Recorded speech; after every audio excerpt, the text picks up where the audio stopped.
Start பண்ணலாமா? கிறிஸ்து இயேசுவுக்குள் பிரியமாக அழைக்கப்பட்டு தெரிந்து கொள்ளப்பட்ட அன்பு சகோதர மற்றும் சகோதரிகளே, உங்கள் அனைவருக்கும் நம்முடைய சர்வ வல்லமை கொண்ட பரலோக பிதாவாகிய தேவனுடைய பரிசுத்தம் நிறைந்த நாமத்தினாலும் அவரது ஒரே பேரான குமாரனும் நமது அருமை இரட்சகரும் ராஜாவுமாகிய கிறிஸ்து இயேசுவினுடைய பரிசுத்தமான நாமத்தினாலும் கிருபை அன்புடன் கூடிய சமாதானமும் உண்டாகி பெருக கடவுது என்கிற அன்பின் வாழ்த்துக்களுடன் அடியேன் சார்ந்திருக்கிற பழனி ஐக்கியத்தாருடைய அன்பின் வாழ்த்துக்கள் மற்றும் ஊழியத்தின் நிமித்தம் நாம் பிரயாணம் செய்கின்ற அனைத்து சபைகள் தோறும் இருக்கக்கூடிய உங்களுடன் சகோதர சகோதரிகள் அனைவரின் அன்பையும் வாழ்த்துக்களையும் இந்த வேலையிலே நான் பகிர்ந்து கொள்கிறேன். பிரியமானவர்களே, இன்றைய தினத்தில் நம்ம பார்க்க இருக்கிற பாடத்தினுடைய தலைப்பு தேவனுக்கு பிரியமான ஜீவபலி. தேவனுக்கு பிரியமான ஜீவபலி எனக்கூடிய ஒரு தலைப்பின் கீழாக ரோமர் 12ஆம் அதிகாரம் 1ஆம் வசனத்தை ஆதாரமாக கொண்டு சற்று நேரம் நாம் தேவனுடைய சத்திய வார்த்தைகளை தியானிப்போம். வசனத்தை வாசிக்க கேட்போம். ரோமர் 12ஆம் அதிகாரம் 1ஆம் வசனம். அப்படி இருக்க சகோதரரே, நீங்கள் உங்கள் சரீரங்களை பரிசுத்தமும் தேவனுக்கு பிரியமுமான ஜீவ பலியாக ஒப்பு கொடுக்க வேண்டுமென்று தேவனுடைய இரக்கங்களை முன்னிட்டு உங்களை வேண்டிக் கொள்ளுகிறேன். இதுவே நீங்கள் செய்யத்தக்க புத்தியுள்ள ஆராதனை. இந்த வசனம் ஃபாலோ கிளாஸில் குறிப்பாக ஞானஸ்நானம் தொடர்புடைய பாடங்கள் எல்லாம் வரும். கிறிஸ்துவனுடைய சபை பாகம் 3 கூட சபை அவர்கள் அழைக்கப்படுகின்ற நோக்கத்தை பற்றி பேசும்பொழுது இந்த வசனம் வரும். நம்மளுடைய திறமை தாளந்துகளை பலி செலுத்தணும் அப்படின்னு நமக்கு கற்றுக் கொடுக்கும்போது இந்த வசனத்தை சகோதரர்கள் பயன்படுத்தியிருப்பாங்க. பரம அழைப்பு கிளாஸில் இந்த வசனம் கண்டிப்பாக இடம்பெற்றிருக்கும். ஏன்னா நமக்கான அழைப்பு எதற்கு என்கின்ற அந்த ஒரு காரியத்தை நம்ம பார்க்கும்போது குறிப்பாக ஞானஸ்நானம், புது சிருஷ்டியினுடைய ஞானஸ்நானம் வகுப்பில் நம்ம இந்த வசனத்தை படிச்சிருப்போம், கேட்டிருப்போம். பட் இந்த வசனத்தை மாத்திரமே ஒரு பாடமாக தியானித்தது உண்டா? தியானிச்சிருக்கீங்களா? பாடங்களில் இந்த வசனம் இடம்பெறும். பட் இந்த வசனத்தை பாடமாக பார்த்துருக்கீங்களான்னு கேட்குறேன். இல்லைங்களா? இன்றைக்கி நம்ம என்ன செய்ய போகிறோம்னா ஒரு 5 பாகமாக இந்த வசனத்தை பிரிக்கலாம். 5 கேள்விகளுடன் நம்ம கடந்து போகலாம். அதை 5 பாகமாக பகுத்து நம்ம ஆராய போகிறோம். முதல் கேள்வி, அப்படி இருக்க சகோதரரே என்று தொடங்குறார் இல்லைங்களா? அந்த சகோதரரே என்று யாரை குறிப்பிடுகிறார் அப்போஸ்தலனாகிய பவுல்? சபைக்கு எழுதுகிறார் இல்லைங்களா? அப்போ சபைக்கு ஒருவேளை எழுதியிருந்தா இனிமேல் ஒப்பு கொடுங்கள்னு வேண்டுதல் செய்ய வேண்டிய அவசியம் இல்லையா? அதாவது சபை பரிசுத்தவான்களுக்கு இந்த நிருபம் எழுதியிருக்கிறாரு. ஆனால் இனிமேல் தான் உடன்படிக்கை பண்ணுங்க, ஒப்பு கொடுங்கன்னு சொல்லியிருக்கிறார் இல்லைங்களா? அப்போ நம்ம தியானிக்க வேண்டியது இருக்குது. உடன்படிக்கை பண்ணினவங்களுக்கு எழுதியிருக்கிறாரா? இனிமேல் பண்ண போகிறவங்களுக்கு எழுதியிருக்கிறாரா? விசுவாசிகளுக்காக எழுதியிருக்கிறாரா அல்லது அர்ப்பணித்தவங்களுக்கு எழுதியிருக்கிறாரா? இவ்வளோ டீப்பாக அந்த கேள்வியை நம்ம கவனிக்கணும். அப்போ சகோதரரே என்று யாரை குறிப்பிடுகிறார்னு ஒற்றை வார்த்தைகளில் நம்ம போட்டுக்கலாம். ரெண்டாவதாக சரீரங்கள் அப்படின்னு வந்திருக்கனாலே அந்த வார்த்தை பன்மையா ஒருமைங்களா? பன்மை தான்.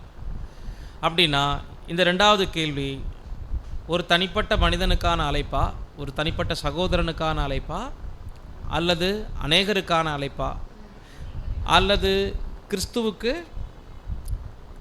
அவர் தலையாக இருக்கிறார், அவருடைய மனவாட்டி சரீரமாக இருக்கிறாங்க, அந்த மீனிங்கில் ஒருவேளை பேசியிருக்கிறாரா அப்படிங்கிறதெல்லாம் அடிஷ்னல் கேள்வியாக வைங்க. ஒருமையா பன்மையா? ரெண்டாவது கேள்வி சரீரங்கள் என்பது. கூடவே அது பரிசுத்தமானது எப்படி அப்படிங்கிறதையும் ஜாயின் பண்ணிக்கோங்க. மூன்றாவது கேள்வி, தேவனுக்கு பிரியமான ஜீவபலி என்பது என்ன? தேவனுக்கு பிரியமான ஜீவபலி என்பது என்ன? இதுதான் இந்த பாடத்தினுடைய ஹைலைட்டான கேள்வி. அதிகம் நம்ம கவனம் கொடுக்க வேண்டிய பகுதி 3வது கேள்வி தான். தேவனுடைய இரக்கங்களை முன்னிட்டு வேண்டிக் கொள்ளுதல் என்றால் என்ன? கேள்வி எண் 4. ஒரு ரெக்வெஸ்ட் வைக்கிறார் இல்லைங்களா? ஒரு வேண்டுகோள் வைக்கிறாரு. இரக்கங்களை முன்னிட்டு ஏன் வேண்டுதல் வைக்கிறார் என்றது 4வது கேள்வி. கேள்வி எண் 5, புத்தியுள்ள ஆராதனை என்பது என்ன? அதிகமாக தியானிச்சிட்ட படிச்சிட்ட வசனங்களாக இருந்தாலும் இந்த 5 கேள்விகளுடன் இன்றைய நாளில் நம்ம பிரயாணம் பண்ணலாம். முதல் கேள்வி, சகோதரரே என்று அப்போஸ்தலனாகிய பவுல் யாரை குறிப்பிடுகிறார் என்று சொல்லும்போது, பிரியமான சகோதர சகோதரிகளே, 1ஆம் அதிகாரத்திலே வாசிக்கிறோம். ரோமரில் முதல் 2 வசனங்கள். ரோமர் 1ஆம் அதிகாரம் 1ஆம் வசனம் முதல். இயேசு கிறிஸ்துவின் ஊழியக்காரனும் அப்போஸ்தலனாகும்படி அழைக்கப்பட்டவனும் தேவனுடைய சுவிசேஷத்திற்காக பிரித்தெடுக்கப்பட்டவனுமாகிய பவுல், ரோமாபுரியில் உள்ள தேவ பிரியரும் பரிசுத்தவான்களாகும்படி அழைக்கப்பட்டவர்களுமாகிய அனைவருக்கும் எழுதுகிறதாவது. இந்த இடத்துல 2 வார்த்தை பயன்படுத்துகிறார், கவனிச்சிங்களா? ரோமாபுரியில் உள்ள தேவ பிரியரும் பரிசுத்தவான்களாகும்படி அழைக்கப்பட்டவர்கள். அப்படின்னா ஆல்ரெடி தேவ பிரியராக இருக்கிறவங்க, உடன்படிக்கை செய்து சபையில் அங்கம் வகுப்பவங்களுக்கும் எழுதியிருக்காரு. இனிமேல் பரிசுத்தவான்களாகும்படி அழைக்கப்பட்டவங்களுக்கும் எழுதியிருக்கிறார். அப்போ எப்படி புரிஞ்சுக்கலாம் அப்படின்னா, இந்த ரோமாபுரி எக்லீஷியாவில் மேக்சிமம் யூதர்கள் அதிகம் இருந்திருக்காங்க. ரோமர்களால் இந்த சபை நிறைந்த சபை இல்லையா, யூதர்கள் தான் அங்கே சுவிசேஷத்தை கேட்டு பேதுருவுடைய பிரசங்கத்தினால அந்த சபை ஸ்தாபனமாயிருக்கு, பவுலுடைய பிரசங்கத்தினால இல்லை. பட் அதுக்கப்புறம் சபையினுடைய வளர்ச்சிக்கு கேர் எடுத்தார் பவுல். ஆரம்ப நிலை சுவிசேஷம் அறிவிச்சாங்க இல்லைங்களா, அது பேதுரு மூலமாக அறிவிக்கப்பட்டு ஸ்தாபிக்கப்பட்ட ஒரு சபை தான் ரோம சபை. அப்போ ரோம சபையாக இருந்துட்டாலும் அங்கே இருந்துட்ட அநேகர் யூதர்களாக இருந்திருக்காங்க. அப்போ பவுலுக்கு இரத்த பந்தம்னு பார்த்தீங்கனாலே இவங்க யார்? சகோதரர்கள். லிட்டரலாக எடுத்துட்டோம்னா நேரடியாகவும் ரோம சபையில் இருந்துட்ட சிலர் அப்போஸ்தலனாகிய பவுலுக்கு சகோதரர்கள். கிறிஸ்துவுடைய இரத்தத்தினால் மீட்கப்பட்டவர்கள் என்ற ஒரு கோணத்தில் கவனிச்சோம்னாலும் அங்கே கூடி வந்திருக்கிற எல்லாரும் பவுலுக்கு சகோதரர்கள். அப்படின்னா இப்போ இந்த இன்விடேஷன், இந்த அழைப்பு உடன்படிக்கை செய்யுங்கன்னு சொல்கிற மாதிரி இருக்கா, செஞ்சவங்கள ஊக்கப்படுத்துகிற மாதிரி இருக்கா, அல்லது 2 பேருக்கும் சேர்த்து எடுத்துக்கலாமா? ஏன்னா பரிசுத்தவான்களாகும்படி அழைக்கப்பட்டவங்களுக்கும் தேவப்பிரியருக்கும் எழுதியிருக்காரு, சரிங்களா? அப்போ சகோதரர் என்று யாரை பவுல் குறிப்பிடுகிறார், அல்லது நாம் யாரையெல்லாம் சகோதரர்கள்னு சொல்கிறோம்? இன்னைக்கு உடன்படிக்கை பண்ணிட்ட பரிசுத்தவான்களை மட்டும் நம்ம சகோதரர்கள்னு எடுத்துக்கலாமா? பெயர் சபையில் அடிப்படை பாலான ஆகாரத்தை சாப்பிட்டுட்டு ஒரு அழைக்கப்பட்ட நிலைமையில் இருக்கிறவங்களும் நமக்கு சகோதரர்களா? அவங்களும் உடன்படிக்கையே செய்யலைனாலும் நமக்கு யார் தான்? எதன் அடிப்படையில் அப்படின்னா, வாசிக்க கொலோசையர் 1:2. கொலோசைய பட்டணத்தில் கிறிஸ்துவுக்குள் பரிசுத்தவான்களும் விசுவாசிகளுமாய் இருக்கிற சகோதரர்களுக்கு எழுதுகிறதாவது, நம்முடைய பிதாவாகிய தேவனாலும் கர்த்தராகிய இயேசு கிறிஸ்துவினாலும் உங்களுக்கு கிருபையும் சமாதானமும் உண்டாவதாக. இங்கேயும் கவனிங்க, கிறிஸ்துவுக்குள் பரிசுத்தவான்களும் விசுவாசிகளுமாய் இருக்கிறவர்கள்னு பிரிக்கிறார். அப்போ இந்த 2 வசனங்கள் போதும். உதாரணத்துக்கு நம்ம என்ன முடிவுக்கு வரலான்னா, ஆதி சபைகளில் குறிப்பாக இந்த ரோம சபையில் அர்ப்பணித்தவங்களும் இருந்தாங்க, அர்ப்பணிக்கிறதுக்கு ரெடி மைண்டில் இருந்தவங்களும் இருந்தாங்க. அர்ப்பணிப்புக்கு ஆயத்தமாக இருக்கிறவங்கள தான் நம்ம அழைக்கப்பட்டவங்க விசுவாசிகள்னு சொல்கிறோம். அர்ப்பணிச்சிட்டாங்கன்னா தெரிந்து கொள்ளப்பட்டவர்கள். புரியுதுங்களா?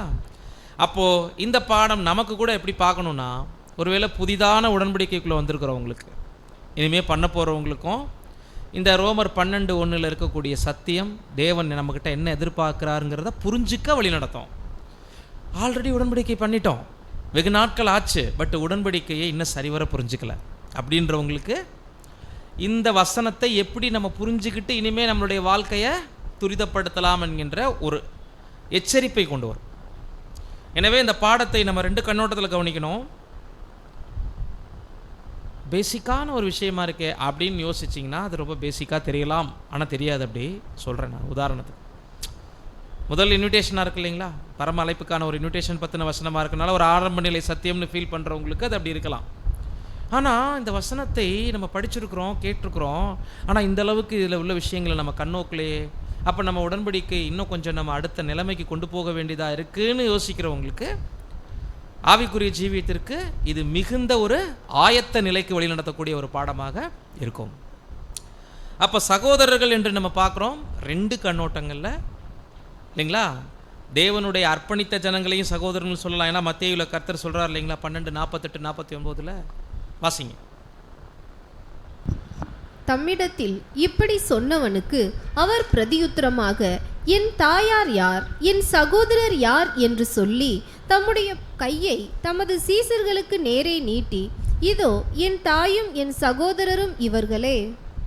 பார்த்தீங்களா, அர்ப்பணிச்சவங்களை பார்த்தா என் தாய் என் சகோதரர்கள்னு சொல்கிறாரு. அப்போ டீப்பான மீனிங்கில் நமக்கு நெருக்கமானவர்கள் தான் நம்ம சகோதரர்கள்ங்கிறதுல மாற்றுக்கிறது இல்லை. நம்மை போல உடன்படிக்கை வாழ்க்கையில் பயணித்து கொண்டிருக்கக்கூடிய, ஒருவருக்காக ஒருவர் ஜீவனை கொடுக்கக்கூடிய இந்த அழைப்புக்குள்ளே வந்துட்டவங்க, தெரிந்து கொள்ளப்படுதலுக்குள்ளே வந்துட்டவங்க தான் நம்ம சகோதரர்கள். கிறிஸ்துவின் உண்மை சீசர்கள் தான் நமக்கு சகோதரர்கள். அதே நேரத்தில் கிறிஸ்துவின் இரத்தத்தினால் மீட்கப்பட்ட அடிப்படை விசுவாசத்தில் காணப்படக்கூடிய அழைக்கப்பட்ட ஒவ்வொருவரையும் நம்ம என்ன சொல்லலாம், சகோதரர்கள். அப்போ அப்போஸ்தலன் பவுல் அழைக்கக்கூடிய அந்த ஒரு வார்த்தை ஆவிக்குரிய அர்த்தத்தில் பார்த்தீங்கன்னா நீதிமானாக்கப்பட்ட ஒவ்வொருவருக்கும் பொருந்தும்.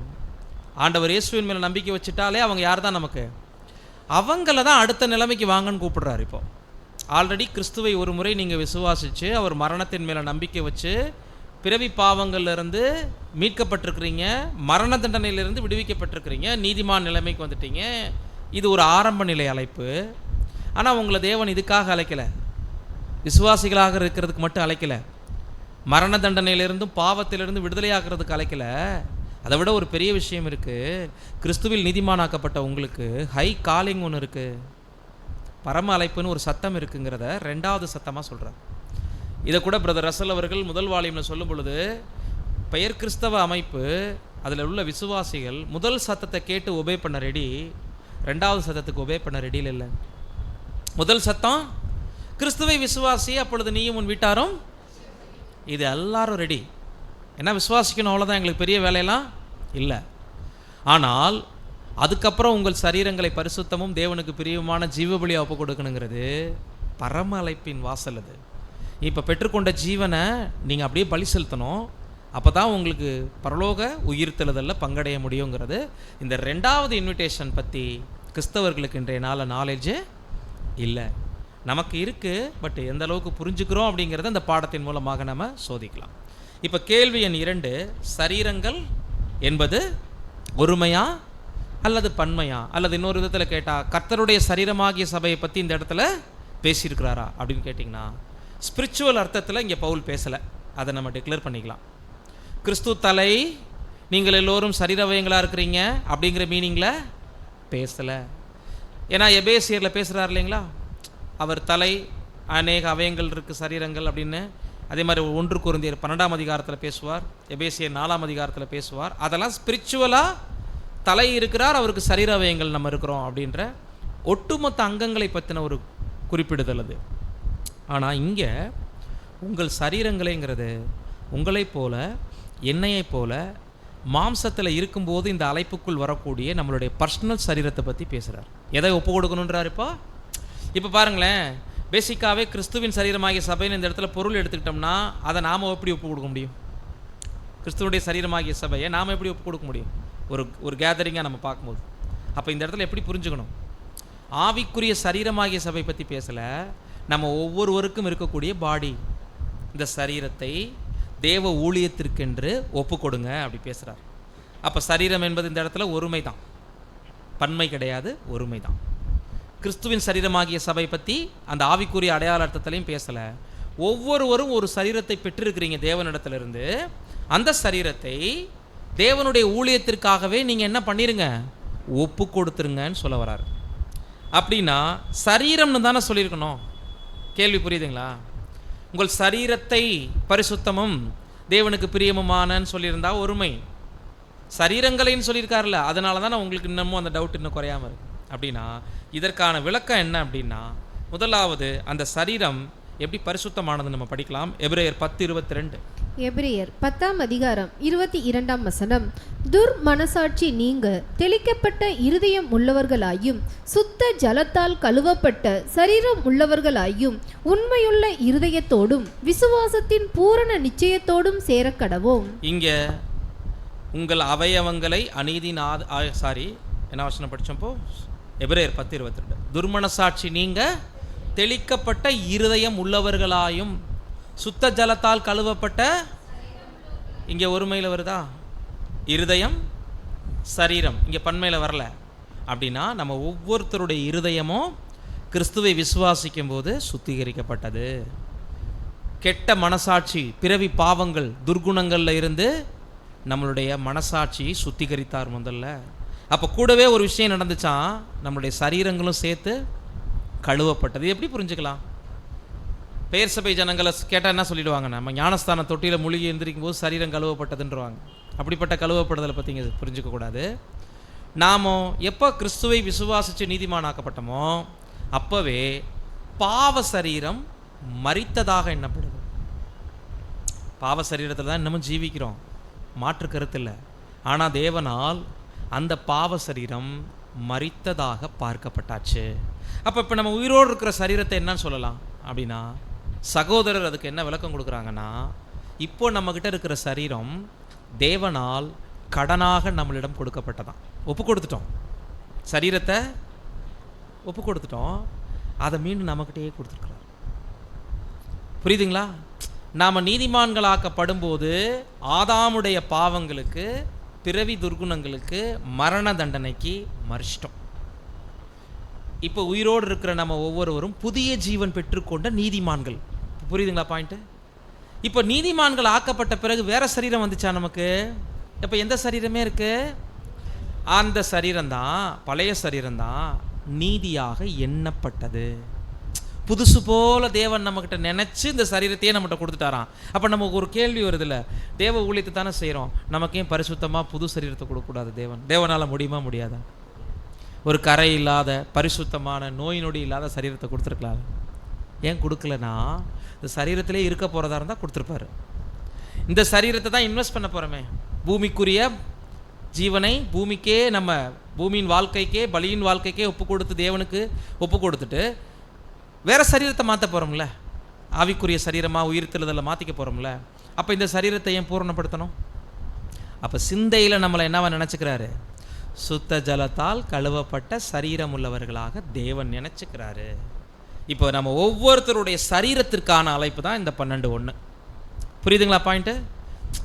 சகோதரரே அப்படின்னா இனிமேல் உடன்படிக்கை பண்ண போகிறவங்களுக்கும் பொருந்தும், பண்ணிட்டு அந்த உடன்படிக்கை வாழ்க்கையில் ட்ராவல் பண்ணிட்டு இருக்கிறவங்களுக்கும் பொருந்தும்.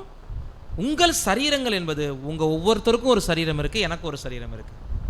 இப்போ ஒரு காங்கிரிகேஷனை பார்த்து பேசும்போது எப்படி தான் பேச முடியும்? உன் சரீரத்தின்னு சொல்ல முடியாது இல்லையா? உங்கள் சரீரங்களை பரிசுத்தமும் தேவனுக்கு பிரியமுமான ஜீவபலியா நாங்கள் கூடி வந்திருக்கிற பரிசுத்தவான்கள் எல்லாரையும் சேர்க்கும் போது எப்படி தான் சொல்ல முடியும்? உங்களை தான் சொல்ல முடியும். அந்த அர்த்தத்தில் பேசுகிறார். மற்றொரு வசனம் கூட வாசிப்போம், ரோமர் 6:13. நீங்கள் உங்கள் அவயவங்களை அநீதியின் ஆயுதங்களாக பாவத்திற்கு ஒப்புக்கொடாமல். இந்த இடத்துல எப்படி வருது? உங்கள் அவயவங்களை அப்படின்னா எல்லாருக்கும் ஒரு அவயம் உண்டு, அதில் பாவம் ஆளுகை செய்ய வேண்டாம். உங்கள் அவயவங்களைனா ஒவ்வொருத்தருக்கும் இருக்கக்கூடிய தனிப்பட்ட ரெஸ்பான்ஸையும் இது குறிக்குது இல்லைங்களா? கூடி வந்திருக்கிறவங்கள்ட்ட பேசினாலும் உங்கள் அவயங்கள்னா எனக்கு ஒரு அவயம் இருக்குது, உங்களுக்கு ஒரு அவயம் இருக்குது. அதை படிங்க. அநீதியின் ஆயுதங்களாக பாவத்திற்கு ஒப்புக்கொடாமல் உங்களை மரித்தோரிலிருந்து பிழைத்திருக்கிறவர்களாக தேவனுக்கு ஒப்புக்கொடுத்து உங்கள் அவயங்களை நீதிக்குரிய ஆயுதங்களாக தேவனுக்கு ஒப்புக்கொடுங்கள். மறிச்சிட்டோமா, மறுபடியும் பிழைச்சிருக்கிறோமா? கவனிச்சிங்களா? அப்போ ஒரு சரீரம் மரித்ததாக எண்ணப்படுது. புரியுதுங்களா? நம்ம நீதிமானாக்கப்படும் போது அதே நேரத்தில் எழுந்திருந்ததாகவும் நினைக்கப்படுது. அது வேற சரீரம் இல்லை, நம்மகிட்ட இருக்கிற சரீரம் தான். தேவ ஊழியத்திற்காக அதை புதிதாக கருதி அதை புதிதாக மாற்றினது மாதிரி தேவன் எண்ணிக்கொண்டு அந்த சரீரத்தை நம்மகிட்ட கொடுத்துருக்கிறார். இதனால தான் நம்ம அநேக பாடங்களில் உங்களுக்கு சொல்லியிருக்கிறோம், வியாதி வந்தாலோ வருத்தங்கள் வந்தாலோ அந்த வியாதி குணப்படும்படி ப்ரேயர் பண்ணக்கூடாது. ஏன்? ஏன்னா அது உடன்படிக்கையில் ஒரு பாகம். அந்த சரீரத்தை தானே ஒப்பு கொடுக்குறோம். அந்த சரீரத்தை பரிபூர்ணப்படுத்தணும்னா தேவனுக்கு அது சாதாரண வேலை, சிம்பிள் வேலை. ஆனால் அந்த சரீரத்தில் நம்ம பிள்ளைகளுக்கு ஜீவியம் இல்லை, அவங்க இதோடு இருக்க போகிறது இல்லைங்கிறனால தான் பழைய சரீரத்தையே புதிதாக எண்ணிக்கொண்டு நம்ம கையில் கொடுத்துருக்குறார். இது எங்கவே நடந்துருச்சு. பிறவி பாவங்கள்லேருந்து மன்னிப்பை வாங்கும்போது கிறிஸ்து எனக்காக மரித்தாருங்கிறத பிலீவ் பண்ணுற இடத்துலையே பழைய மனிதனாக ஆதாமுடைய ஒரு லிஸ்ட்டில் இருந்துச்சு இல்லையா, நம்ம மேலே சில நீதியின் தண்டனை, அதெல்லாம் ரிமூவ் ஆயிடுச்சு. ஆண்டவரை விசுவாசித்த தருணத்தில் நீதிமானாக மாற்றப்பட்டோம், எண்ணப்பட்டோம்னு சொல்லும் போதே வேற சரீரம் கொடுக்கப்பட்டதாக எண்ணப்படுகிறது. ரீப்ரிண்ட் நம்பர் 555 சகோதரருடைய ஒரு எளிமையான வார்த்தை வாசிங்க. இது ஒரு தனிப்பட்ட சகோதரர்களுக்கான அழைப்பு, தனிப்பட்ட பலிக்கான அழைப்பு. எல்லாரும் இந்த சிந்தையில் அழைக்கப்படுவதால் சரீரங்கள் என பன்மையில் குறிப்பிடுகின்றார். பார்த்தீங்களா, ரொம்ப சாட்டா நிறைய பேசியிருக்கிறார் இந்த பகுதியில். நமக்கு தேவையான 4 லைன் தான் அது. இது ஒவ்வொரு தனிப்பட்ட சகோதரர்களுக்கான அழைப்பு தான். ரோமர் 12:1. இந்த அழைப்பை ஒரு சபையில் பார்த்து பேசும்போது, ஒரு கூட்டத்தாரை பார்த்து பேசும்போது உங்கள்னு சொல்லிடுக்கிறாரே தவிர, இங்கே கர்த்தருடைய சரீரமாகிய சபையை பற்றின ஸ்பிரிச்சுவல் மீனிங் பற்றி இங்கே பேசலை. ஒவ்வொருவரும் இந்த அழைப்பை தொடங்கும் போது ஒரு சரீரத்தோடு வர்றோம். ஆல்ரெடி அது உலகத்தின் பாவங்கள்லேருந்து மன்னிக்கப்பட்ட நிலைமையிலேருந்து வர்றோம். நீதிமானாக எண்ணப்படும் போது ஒரு நியூ சரீரம் மாதிரி பாவிக்கப்படுது தேவனால்.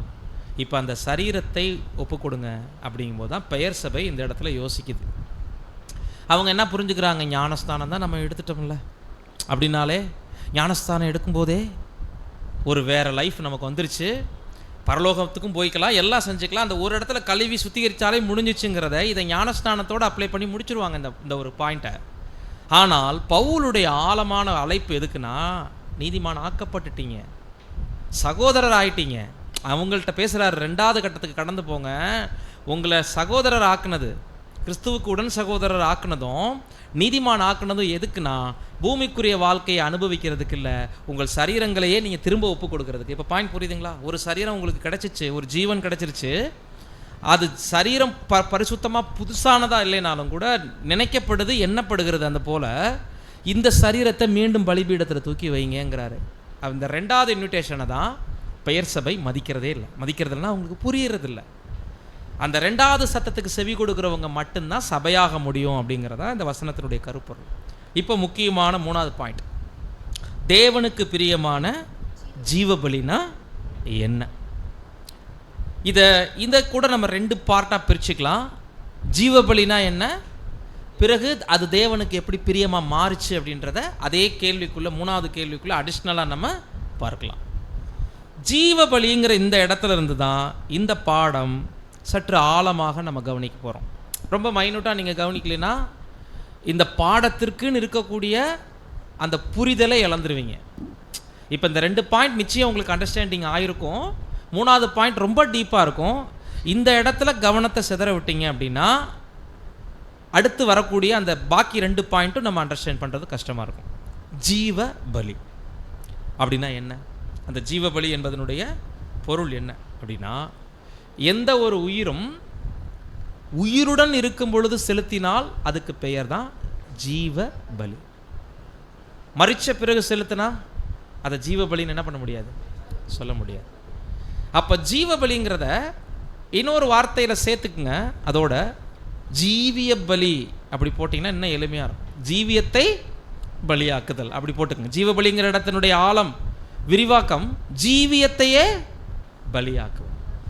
எந்த சம்பவத்தை மைண்டில் வச்சு பழைய ஏற்பாட்டினுடைய எந்த நிழலை கருத்தில் கொண்டு அப்போஸ்தலன் இந்த வார்த்தையை பதிவு பண்ணியிருக்கணும் அப்படின்னா, அதுவும் புதிய ஏற்பாட்டில் அவர் பேசியிருக்கிறது தான் பழைய ஏற்பாட்டினுடைய ஒரு நிழலை கருத்தில் கொண்டு பேசுகிறார். எபிரேயர் 13:10-11. எபிரேயர் 13ஆம் அதிகாரம் 10ஆம் வசனம் முதல், நமக்கு ஒரு பலிபீடம் உண்டு, அதற்குரியவைகளை புசிக்கிறதற்கு கூடாரத்திற்குள் ஆராதனை செய்கிறவர்களுக்கு அதிகாரம் இல்லை. இப்போ இந்த வசனத்தில் நமக்குன்றார் இல்லையா, நமக்கு அப்படின்னா இந்த பலிபீடம் வேற யாருக்கும் உரிமை இல்லாத ஒரு பலிபீடம் இருக்கு, அது நமக்கு மட்டுமே. பழைய ஏற்பாட்டில் நிஜமான பலிபீடத்தோடு நெருங்கி இருந்தாங்கல்ல, அவங்களுக்கு இந்த பலிபீடத்திலிருந்து அப்பங்களை புசிக்கிறதுக்கு ரைட்ஸ் இல்லை. புரியுதுங்களா? அப்போ இந்த பலிபீடம் யார்? ஆண்டவராகிய இயேசு கிறிஸ்து. பழைய ஏற்பாட்டின் தாமிர பலிபீடம், புதிய ஏற்பாட்டின் கிறிஸ்துவுடைய ஈடுபலி. நமக்காக எப்படி மரித்தார் என்பதை ஆசரிப்பு கூடாரத்துக்குள்ளே நுழைஞ்சோனே பார்க்குறோம் இல்லைங்களா? இந்த பலிபீடம் நமக்கான பலிபீடம். இதில் பழைய ஏற்பாட்டு லேவியர்கள் ஆசாரியர்கள் அப்பத்தை கொளுத்துனாங்க. மிருகங்களை தகனிச்சாங்க, நெருங்கி இருந்தாங்க, ரத்தத்தை தெளிச்சாங்க. யாருக்காவது அந்த மீனிங் தெரிஞ்சதா? இந்த பலிபீடம் தான் வரப்போகிற இரட்சகர் கிறிஸ்து, அவர் மேலே ஒரு பலி செலுத்தப்படும், அவர் மூலமாக ஒரு கூட்டம் பலி செலுத்த போகிறாங்க வரக்கூடிய நாட்களில். அதுக்கு தான் நம்மெல்லாம் முன்னடையாளமாக அழைக்கப்பட்டிருக்கோம். அப்படி ஏதாவது மீனிங் தெரியுமானா அதுதான், அதற்குரியவைகளை புசிக்கிறதுக்கே அவங்களுக்கு ரைட்ஸ் இல்லை. நிஜமான பலிபீடத்தை பற்றி புரிஞ்சிக்கவே முடியாது. நிழலில் அவங்க சாப்பிட்டாங்க, ரத்தத்தை தெளித்தாங்க, போஜன பலிகளை சாப்பிட்டாங்க, மாம்சத்தை புசிச்சாங்க. எவ்வளோ பேருக்கு இதெல்லாம் ஏன் செய்கிறோன்னு தெரிஞ்சு செஞ்சாங்க? ஒன்றுமே தெரியாது. அடுத்து முக்கியமான வார்த்தை படிங்க. ஏனென்றால் எந்த மிருகங்களுடைய இரத்தம் பாவங்களின் நிமித்தமாக பரிசுத்த ஸ்தலத்துக்குள் பிரதான ஆசாரியராலே கொண்டு வரப்படுகிறதோ அந்த மிருகங்களின் உடல்கள் பாளையத்துக்கு புறம்பே சுட்டெரிக்கப்படும்.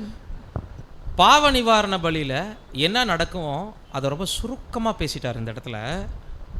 காளையோ வெள்ளாட்டுக்கடாவோ பாவ நிவாரண பலியின் அன்று கொல்லப்படும். அதனுடைய அந்த மிருகங்களுடைய உடல் பாகம் ரெண்டாக பிரிக்கப்படும். இங்கே அதனுடைய ஃபுல் டீட்டெயில் அவர் பேசலை, மற்ற பகுதிகளில் இருக்குது, மற்ற பழைய ஏற்பாடு வசன பகுதிகளில். ஒரு மிருகத்தினுடைய இரத்தம் உடன்படிக்கை பெட்டிக்கு போயிடுச்சுன்னா அது பாவ நிவாரண பலின்னு புரிஞ்சுக்கணும். நம்ம எல்லா மிருகங்களுடைய இரத்தமும் உடன்படிக்கை பெட்டிக்கு போகாது. அப்படி போயிடுச்சுன்னா அந்த பலியை என்ன சொல்லணும்? பாவ நிவாரண பலி. கிறிஸ்துவையும் சபையையும் அடையாளப்படுத்தும் பலி. இதுதான் பாவ நிவாரண பலி. அந்த இரத்தம் உடன்படிக்கை பெட்டிக்கு போன பிறகு அந்த மிருகத்தினுடைய உடல் பாகங்கள் ரெண்டாக பிரிக்கப்படும். ஜீவ உறுப்புக்களை பலிபீடத்தின் மேலே வைப்பாங்க. மாம்சம், தோல், அதனுடைய கழிவு, சாணம் உள்பட பாளையத்துக்கு புறம்பே இங்கே கடைசியில் கொண்டு போயிடுவோம். இந்த புகை எரியுது பாருங்க, அந்த லாஸ்ட் போயிடும். அப்போ மெயின் ஸ்பேர் பார்ட்ஸ் வந்து பார்த்தீங்கன்னா எங்கே இருக்கும்? பலிபீடத்தில். அப்போ ஜீவ உறுப்புக்களை பிரிக்கிறாங்கன்னு சொல்கிறோம்ல, அந்த ஜீவ உறுப்புகள் அப்படின்னா என்ன? ஜீவ உறுப்புகள்னால் என்ன அப்படின்னா கிட்னி, கல்லீரல், மண்ணீரல், ஹார்ட்டு, கொழுப்பு, குடல் போன்ற உயிர் வாழ்வதற்கு சரீரம் ஃபங்க்ஷன் ஆகுதுல்ல, அந்த முக்கிய உறுப்புக்களை உயிர் உறுப்புக்கள், ஜீவ உறுப்புக்கள்னு பிரிக்கணும். மிருகத்தினுடைய முழு மாம்சம், அதை மூடியிருந்த தோல், மரிக்கும் போது அது குடல் வழியாக வந்த கழிவுகள், சாணி இல்லைங்களா, இதெல்லாம் எங்கே போயிடும்? பாளையத்துக்கு புறம்பே போய் மொத்தமாக எரிச்சிடுவாங்க. இது ரெண்டாக பிரிக்கிறாங்க. இப்போ ஜீவ பலியாக ஒப்பு கொடுங்கிற மீனிங்கை எந்த இடத்துல இருந்து எடுத்து பேசுகிறார் பவுல் புரியுதுங்களா உங்களுக்கு? அப்படின்னா மிருகம் மரிச்சுது, அதனுடைய முழு உடல் பாகங்களும் இங்கே வரல, ஆனால் ஜீவ உறுப்புகள் பூரா இங்கே வந்துச்சு. உயிர் வாழ்வதற்கு தேவையான உறுப்புக்கள்லாம் எங்கே வந்துச்சு? பலிபீடத்தில். இப்போ உடன்படிக்கையில் ஆல்ரெடி கிறிஸ்துவில் நீதிமானாக்கப்பட்டவங்க ஜீவிய காலத்தில் எதை ஒப்பு கொடுக்குறாங்கன்னா, உயிர் கிடச்சிருச்சு, ஜீவன் கிடச்சிருச்சு, ஜீவிப்பதற்கான தகுதி கிடச்சிச்சு, அதை தான் பலிபீடத்தின் மேலே வச்சுருக்கோங்கிறத புரிஞ்சுக்கணுன்னா உயிர் உறுப்புகள் பூரா தகனமாகிறதுக்கு தனியாக பிரித்து வைக்க சொன்னார் பாருங்க. எவ்வளோ தேவனுடைய அனந்த ஞானம் பார்த்தீங்களா? சரி, பாளையத்துக்கு புறம்பே எரியுது இல்லைங்களா மிருகத்தினுடைய மிச்ச உடல் பாகம். இது நம்ம ஏற்கனவே உங்களுக்கு ஆசரிப்பு கூடாரத்தில் பாடங்களில் சொல்லியிருக்கோம். உலகத்தாருடைய பார்வையில் பலி செலுத்துகிற ஒரு பரிசுத்தவான்களுடைய பார்வை, அவங்கள பற்றின பார்வை எப்படி இருக்குன்னா, அவமானமா, பரியாசங்களா, கேலி கிண்டலோடு என்ன செய்கிறாங்க? எந்த நேரம் பார்த்தாலும் ஏதோ சபைக்கு போகிறேன்றாங்க, ஏதோ பாடத்தை கேட்டுக்கிறாங்க, ஓடிட்டே இருக்கிறாங்க, பொழப்பே இல்லை அவங்களுக்கு அப்படின்னு. வாரத்துக்கு ஒரு நாள் போனால் வந்தால் பத்தாதா? இதே வேலையாக தெரியணுமான்னு இந்த அர்ப்பணிப்பு ஜீவியத்தை பற்றி தெரியாத உறவுகள், நண்பர்கள், பெயர் சபை நண்பர்கள் கமாண்ட் அடிக்கிறாங்கல்ல. இதுதான் பாளையத்துக்கு புறம்பே எரியிற நெருப்பு. இஸ்ரேல் ஜனங்களுடைய பார்வைக்கு மூக்கை பொத்திக்கிட்டு போகிறாங்க. ஆனால் வாடை எங்களுக்கு பிடிக்கல, இவங்க தகனமாகிறது எங்களுக்கு பிடிக்கல அப்படிங்கிறாங்க. ஆனால் நம்ம தகனமாகிறது இங்கே எப்படி இருக்குது? பலிபீடத்தில் இந்த வாசனை எப்படி வரும்? சுகந்த வாசனையாக வராது. அது தூப பீடத்தில் வர்றது தான் சுகந்த வாசனையே கமகமன் இருக்கும். இது வந்து பிரியாணி வாசனை. கொழுப்பு எரியும் போது கல்லீரல், மண்ணீரல்லாம், ஜவ்வெல்லாம் கொழுப்பு எரிஞ்சாலே எப்படி இருக்கும்? பிரியாணி தம் உடைக்கும் போது ஒரு வாசனை வரும்ல, சாப்பிட்றதுக்கு ஆவலை தூண்டக்கூடிய வாசனை. சுகந்த வாசனைன்னு சொன்னீங்கல்ல, அது எங்கே சொல்லணும்னா உள்ள எரியுதுல தூப பீடத்தில், அதுதான் சுகந்த வாசனை. இதுதான். இங்கே என்ன எரியுது? தூபம். 4 கலவை பொருளில் போட்ட சாம்பிராணியோட மிக்ஸ் பண்ணிட்ட தூபங்கள் நெருப்பில் போடப்பட்டு அது கமகமகமன்னு எழும்பும். அது தேவன் நம்மளை எப்படி பார்க்குறாருங்கிறத காட்டுது. தேவன் நம்மளுடைய பலி எப்படி நுகர்றாரு? சுகந்த வாசனை. இந்த பலி உலகத்தார் நம்மளை எப்படி பார்க்குறாங்க? அருவருப்பா, முட்டாள்தனமாக நம்ம ஏதோ செய்கிற மாதிரியும், பிரயோஜனம் இல்லாமல் சுற்றிக்கிட்டு இருக்கிற மாதிரியும், வேறு வேலை வெட்டியே இல்லைங்கிற மாதிரி கர்த்தரை எப்படி பார்த்தாங்க? நிந்திச்சாங்க. அவரை விட்டு முகத்தை மறைத்து கொண்டோம், அவரை எண்ணாமல் போனோம். அந்த இஸ்ரேல் ஜனங்கள் மூக்க பொத்திட்டு போகிற மாதிரி தான் ஆண்டவருக்கு நடந்துச்சு. சிலுவையில் தொங்கும்போது, பாளையத்துக்கு புறம்பே பாடுபடும் போது அவரை யாருமே அண்டர்ஸ்டாண்டிங் பண்ணலை இல்லையா? தலையை துலுக்கி காரி உமிழ்ந்து அவமானமான வார்த்தைகள் பேசினாங்கல்ல. இதுதான் காளைக்கும் நடந்துச்சு, ஆட்டுக்கடாவுக்கும் நடக்கும். ஏன்னா பாவ நிவாரணத்தில் ரெண்டு மிருகத்தினுடைய உடலுமே புறம்பே சுட்டரிக்கப்படும். 2 மிருகத்தினுடைய ரத்தமே உள்ளே போகும், தேவனால் அங்கீகரிக்கப்படும். அப்போ அந்த 2 பலியை, தலையையும் சரீரத்தையும், திருச்சபை பரிசுத்தவான்களுடைய ஒட்டுமொத்த பலியை தேவன் சுகந்த வாசனையாக பார்க்குறாருங்கிறது தூபபீடம். பரிசுத்தவான்களெல்லாம் அந்த ஜீவ பலியை எப்படி உணர்ந்திருக்கிறாங்கங்கிறது பலிபீடம். மனுக்குலம் நம்மளை எப்படி அருவருப்பாக பார்க்குதுங்கிறது பாளையம். புரியுதுங்களா? ஒரு மிருகத்தினுடைய பலி தான் 3ஆக பிரிக்கப்படுது. பலிபீடத்தில் உயிர் உறுப்புகள் அல்லது ஜீவ உறுப்புகள், பாளையத்துக்கு புறம்பே மீதம் இருக்கக்கூடிய உடல் உறுப்புகள். இந்த 2ம் இல்லாமல் நம்மளுடைய இருதய அர்ப்பணிப்பை தூபம் குறிக்குது. 3மே ஒரு பரிசுத்தவான்களுடைய இருதய அர்ப்பணிப்பு, கிறிஸ்துவையும் அவருடைய சரீரமாகிய சபையும் குறிக்குது.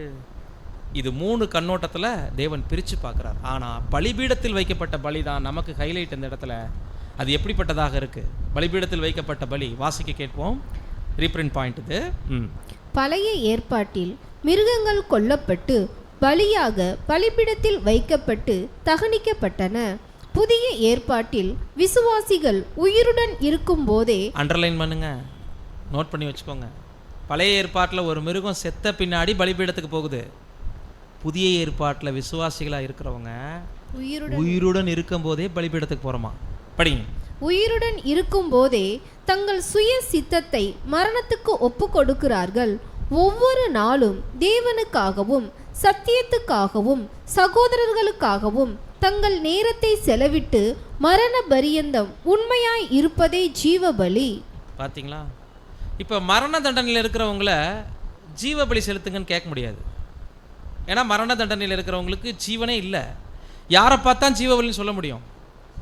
கிறிஸ்துவை விசுவாசித்தவங்களுக்கு, ஆல்ரெடி நீதிமான் ஆக்கப்பட்டவங்களுக்கு, ஜீவன் கிடைச்சிட்டவங்களுக்கு தான் உங்கள் ஜீவியத்தை பலி செலுத்துங்க.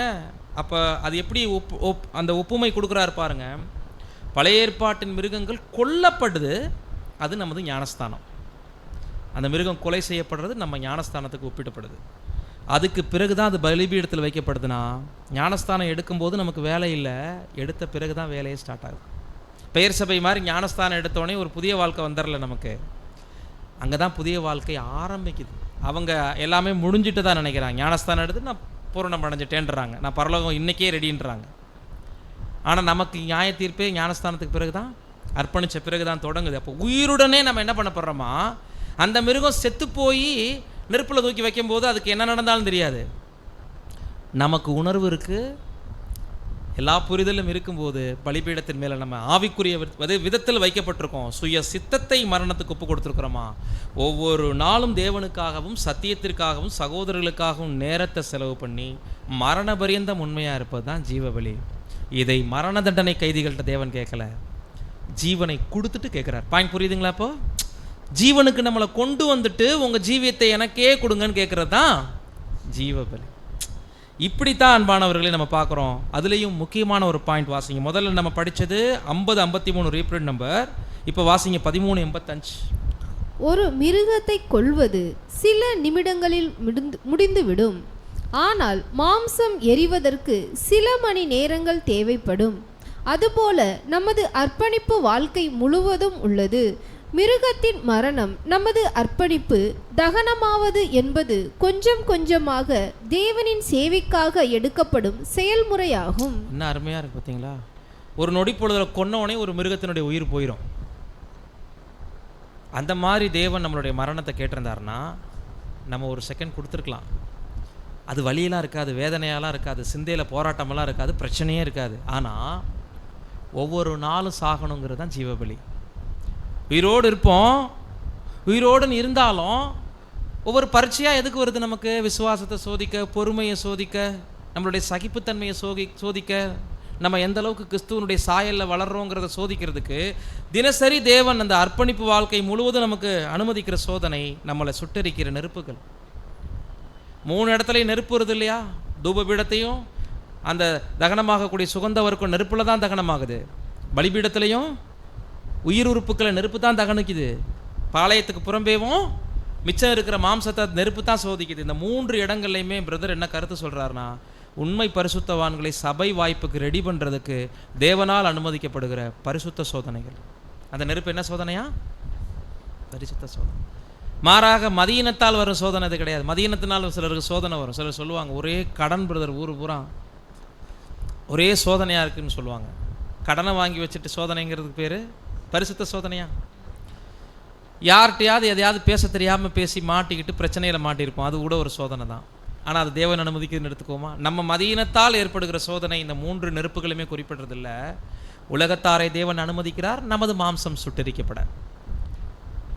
புரியுதுங்களா?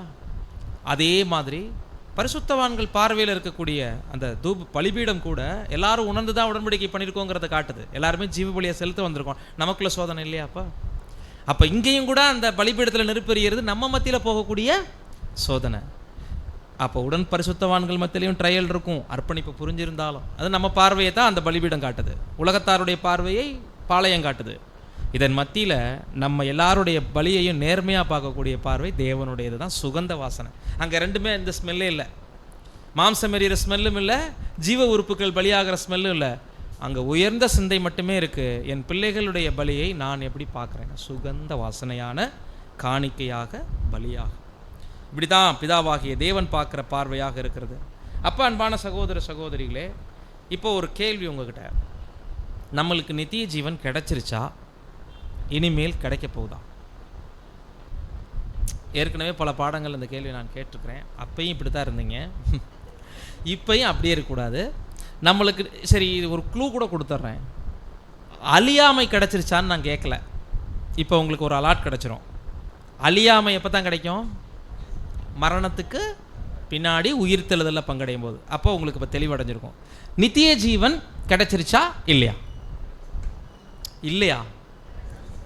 யாரை இல்லைன்னு சொல்கிறவங்க கை தூக்குங்க பார்ப்போம். கிடைச்சிருச்சுக்குன்னு சொல்கிறவங்க கை தூக்குங்க. ஓகே, அப்போ கிடைக்கலன்னு உட்காந்துருக்கிறவங்களுக்கு கிடைக்கவே கிடைக்காது.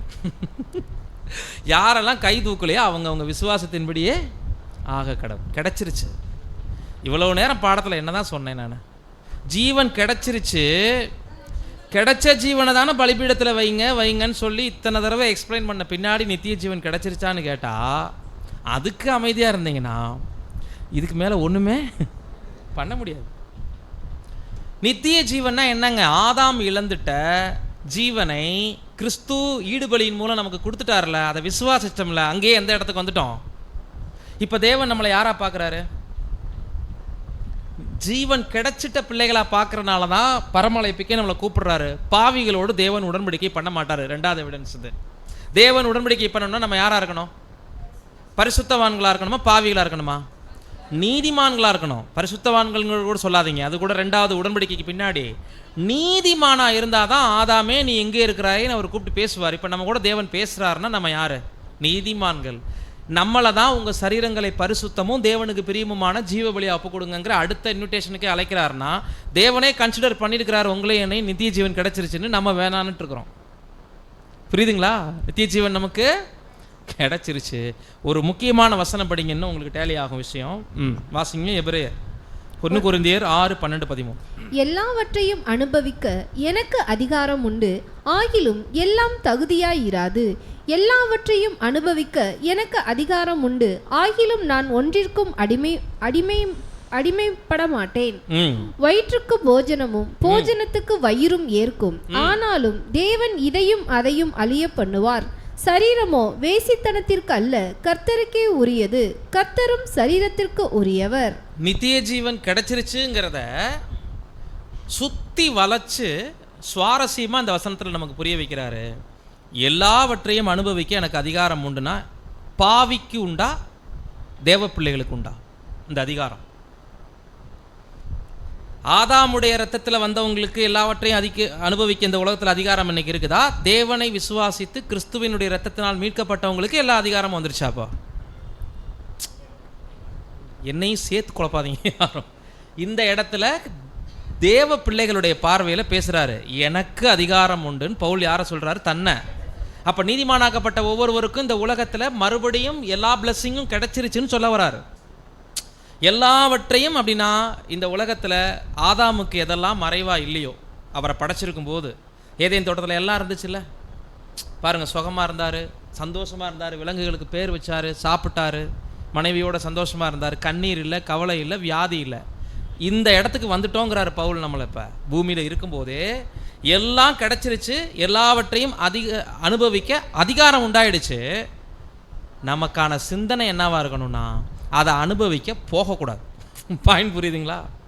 கொடுத்துருக்கிறாரு, எடுத்துக்காதீங்கிறாரு தேவன். இப்போ நம்ம மேலே என்ன கொடுத்துட்டாரு? மரண தண்டனையை நீக்கிட்டு அதான் மாதிரி இருங்கன்ட்டாரு. எந்த இடத்துக்கு நம்மளை கொண்டு வந்து வச்சுட்டாருன்னா, ஆர் என்கின்ற நிலை மரண தண்டனை, என் என்கின்ற நிலை நீதிமானுக்குரிய நிலை. ஆதாம், ஜீசஸ், இப்போ விசுவாசத்தில் நீதிமான்களாக இருந்த முற்பிதாக்கள், இப்போ நாம அதே லெவலில் வர்றோமா? தெய்வீக திட்ட வரைபடத்தில் 2வது இடத்துல நம்ம இருக்கோமா? இல்லைங்களா? அங்கே இருக்கு. அங்கே நம்ம எதை பிலீவ் பண்ணணும்? நித்திய ஜீவன் கிடைச்சிட்டதை தான். எல்லாவற்றையும் அனுமதிக்கிற அதிகாரத்தை தேவன் கொடுத்துட்டாரு. எல்லாத்தையும் அனுபவிக்க மாட்டேன், ஒன்றும் எனக்கு தகுதியாக இருக்காதுன்னு சொல்லிட்டாரு. ஒன்றுக்கும் அடிமைப்படவும் மாட்டேன்னா உடன்படிக்கை செஞ்சிட்ட பிறகு, நீதிமான் ஆக்கப்பட்ட பிறகு பூமியை தன் விருப்பப்படி அனுபவிக்கணும்னு நினைக்கிறவங்கள தேவன் கைப்பிடிக்க மாட்டார். தேவனே, நாங்கள் நீதிமான் ஆக்கப்பட்டோம், ஆனால் அர்ப்பணிப்பு சேவை செய்கிறதுக்கெல்லாம் எங்களுக்கு ஐடியா இல்லை, நாங்கள் பூமியிலேயே உல்லாசமாக இருக்க ஆசைப்படுறோன்று பூமியினுடைய தரத்தை உயர்த்துவதற்காக, பூமியின் வாழ்க்கையை டெவலப் பண்ணுறதுக்காக ஓடினவங்க ஆசீர்வாதமாக தான் இருப்பாங்க. நீங்கள் அவங்கள பார்த்து மனமெறியெல்லாம் கூடாது. நமக்கு சில நேரத்தில் தோணும், உடன்படிக்கையும் பண்ணிட்டு உலக வாழ்க்கையே வாழ்ந்துட்டு இருக்கிறாங்க, அவங்களையும் தேவன் ஆசீர்வாதம் தானே வச்சிருக்கிறார், பெயர் சபையை கூட ஆசீர்வதிச்சு தானே வச்சிருக்கிறாருன்னு கேட்போம் இல்லைங்களா? அதுக்கு சகோதரர் ரசல் என்ன சொல்கிறாருன்னா, 1000 ஆண்டில் என்ன கிடைக்கணுமோ அது உங்களுக்கு இப்போயே கிடைச்சிருச்சு. இங்கேயே தகுதியாகிட்டாங்க. எதுக்கு? பூமியில் இருக்கிறதுக்கு. இப்போ நாம் உடன்படிக்கைக்கு பின்னாடி பூமிக்குரிய தேவைகள் ஓடிக்கிட்டு இருந்தோம்னா இங்கே இருப்போமா அங்கே போவோமா? அப்போ உங்கள் சாய்ஸ் தாங்க. எல்லாம் கொடுத்துட்டேன், வீடு கட்டுங்க, கார் வாங்குங்க, சம்பாரிங்க, சொத்து சுகத்தை சேர்த்துக்கங்க, உங்கள் சாய்ஸு. இல்லை அதை எடுத்துகிட்டு வந்து பலிபீடத்தில் வைக்கிறீங்கனாலும் உங்கள் சாய்ஸு. இப்போ செய்யுங்கிறவங்களையும் தேவன் வற்புறுத்தலை. செய்யாமல் உலகத்துக்குள்ளே ஓடுறவங்களுக்கு ஆசீர்வாதம் நிறையா கிடைக்கிற மாதிரி தெரியும். அவங்க நினச்சிட்டு இருப்பாங்க நம்ம உடன்படிக்கை பண்ணியிருக்கிறனால தான் தேவன் ஆசீர்வச்சிட்டு இருக்கிறாரு. இல்லை, தேவன் தடுக்கலை.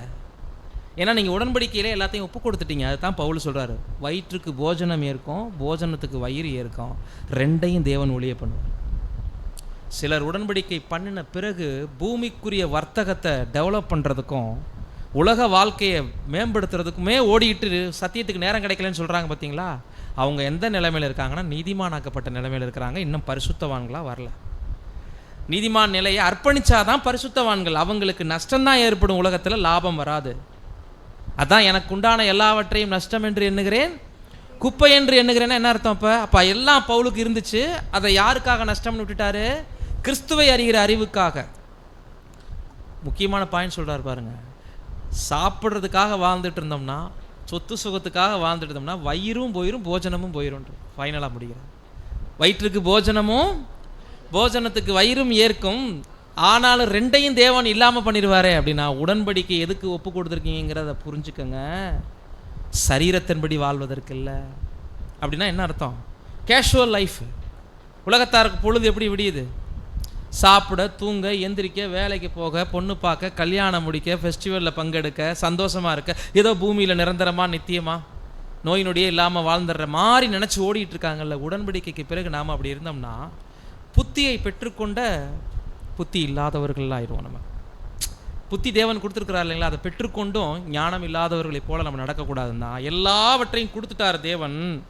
ஒன்றுக்கும் அடிமைப்படாதீங்க, எதுவும் நமக்கு நிரந்தரம் இல்லைன்ட்டார். அப்போ நித்திய ஜீவன் நமக்கு கிடைச்சிருச்சு.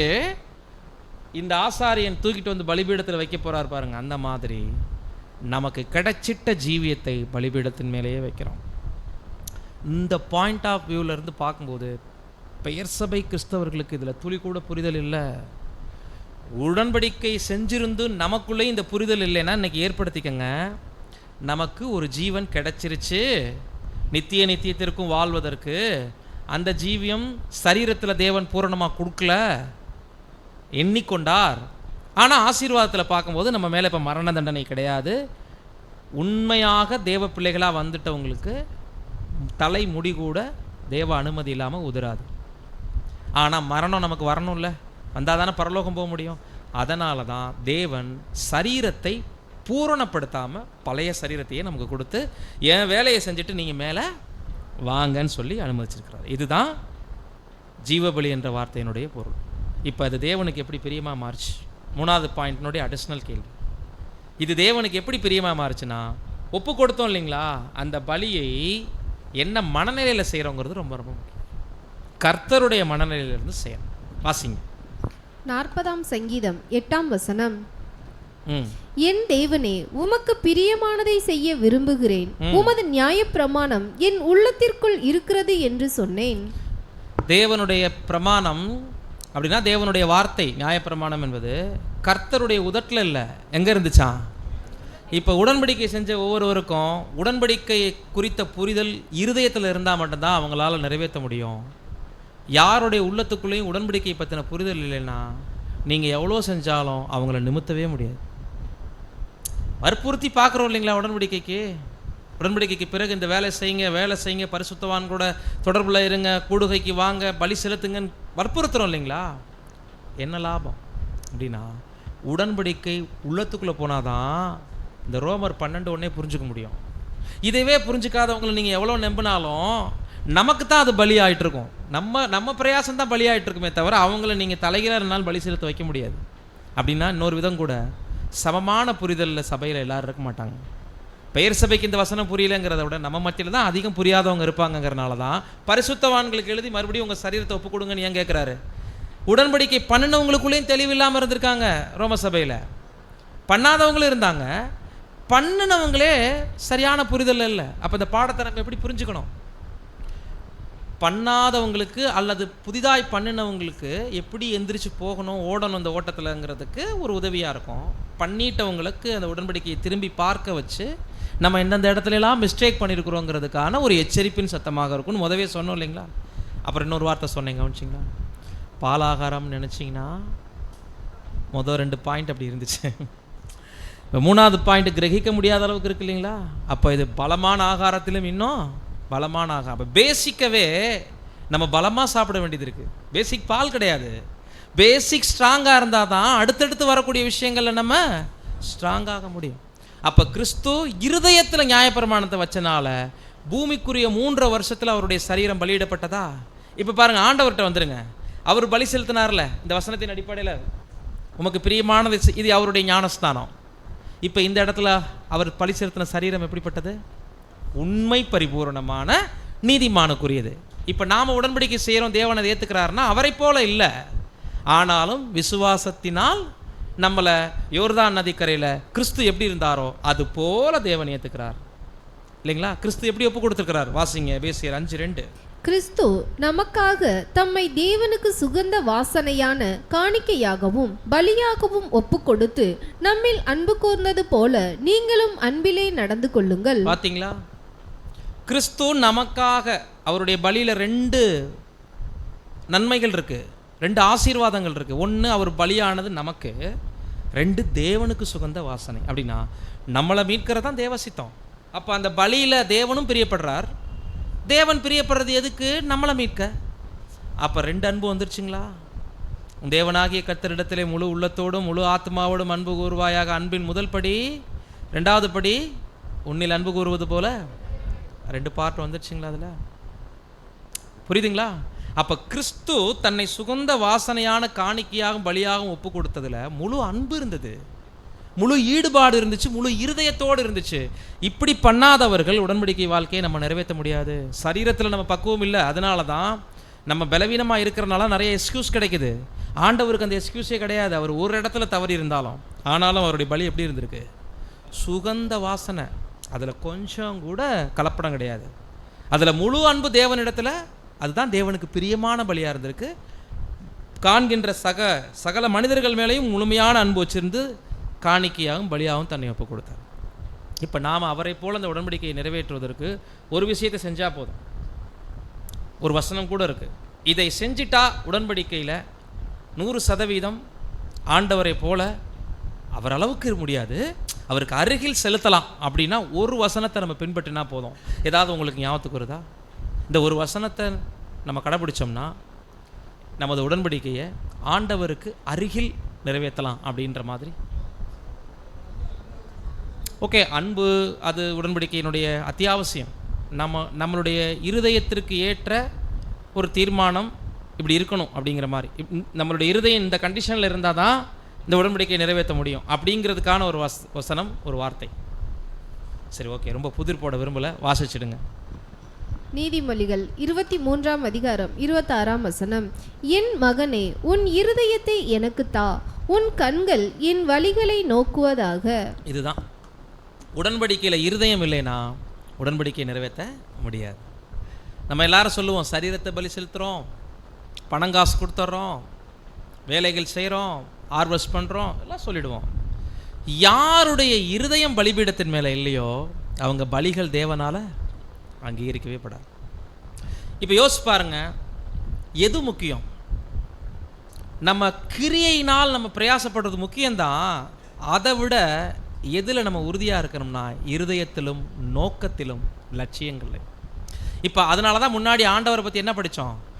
உமக்கு பிரியமானதை செய்ய விரும்புகிறேன், உமது நியாயப்பிரமாணம் உள்ளத்தில் இருக்கின்றார். ஏன் உள்ளத்தை வச்சாரு? இருதயத்தில் ஒரு நோக்கம் பதிஞ்சிருச்சுன்னா கிரியையில் எடுத்து போடவே முடியாது. அதனால தான் சுகந்த வாசனையான காணிக்கையாக பலியாக ஒப்பு கொடுத்தார். தேவனுக்கும் பிரியமாக இருந்துச்சு, அது நம்ம மேலேயே அன்பு வச்சிருந்தார்னு பார்த்தோம். 2 விதத்தில் அன்பு கூறுட்டார். இப்போ இந்த இருதயம் நமக்கு இல்லாதனால தான் உடன்படிக்கை வாழ்க்கையில் அநேகர் விழுந்து போகிறோம் இல்லைங்களா? பிரியமானவர்களே, நம்ம இதெல்லாம் கொஞ்சம் டீப்பாக யோசிக்கணும்.